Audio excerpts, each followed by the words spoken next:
Hi, friends. So, this morning on a breakfast table, I posed a question. I asked, "What does love mean to you?" And immediately there was giggling, sort of excitement, but also uh, being uncomfortable. And one of them said, "Why do you keep asking this question?" And then they started to give their answers. The big boy said, love is just confusing.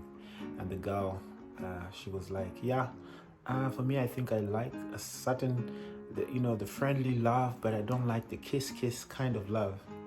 And to that, the mother started to respond by giving them kisses and stuff. But she said, not that kind. That one is okay. But the other kind of love, she didn't want to say. But the erotic, the sexual kind of love. She says she's uncomfortable with it. Well, being young, that kind of stuff makes them uncomfortable. When I asked them, haven't you ever really loved someone or had feelings for someone? And immediately they all started naming names of people they thought that their siblings had feelings for. So you see, it is there. They understand it. They know it. I don't know what love means to you or how you define it, but there's sure a lot of definitions out there. You just have to ask anyone what love means to them, and you'll get all sorts of different answers. But I think, to me, and also after the conversation, my mind ran immediately to this place, and that is 1 Corinthians chapter 13. And it defines love in its own way, in its own standard. And I think that that is the standard of love. It says, "If I speak in the tongues of men and of angels, but have not love, I am only a resounding gong or a clanging cymbal. If I have the gift of prophecy and can fathom all mysteries and all knowledge, and if I have faith that can move mountains, but have not love, I am nothing. If I give all I possess to the poor and surrender my body to the flames, but have not love, I gain nothing. Love is patient. Love is kind. It does not envy. It does not boast. It is not proud. It is not rude. It is not self-seeking. It is not easily angered. It keeps no record of wrongs. Love does not delight in evil, but rejoices with the truth. It always protects, always trusts, always hopes, always perseveres. Love never fails.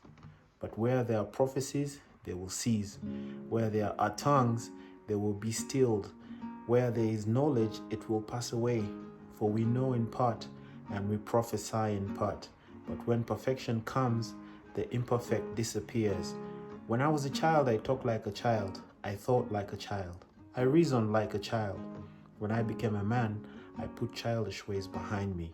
Now we see but a poor reflection as in a mirror. Then we shall see face to face. Now I know in part, then I shall know fully, even as I am fully known. And now these three remain: faith, hope, and love. But the greatest of these is love. Reading through that, it may make you uncomfortable or excite you or question, like, who can love like that? Who has ever been able to love like that? Because, man, that is quite a standard. I think about sometimes how I have failed to love my wife, how I have failed to love my children, how I have disappointed my family, my friends, the people around me. And reading this chapter, it just puts love on such a high pedestal. But that only will point me to say that God is actually the standard of love, right? You may not be able to love in that way, but God loves you like that. God loves you with that kind of standard. Have you experienced it? Do you want to experience it? His love is free, but it's not cheap, because he had to pay a very high price for it, for him to extend that love to you. Will you accept it?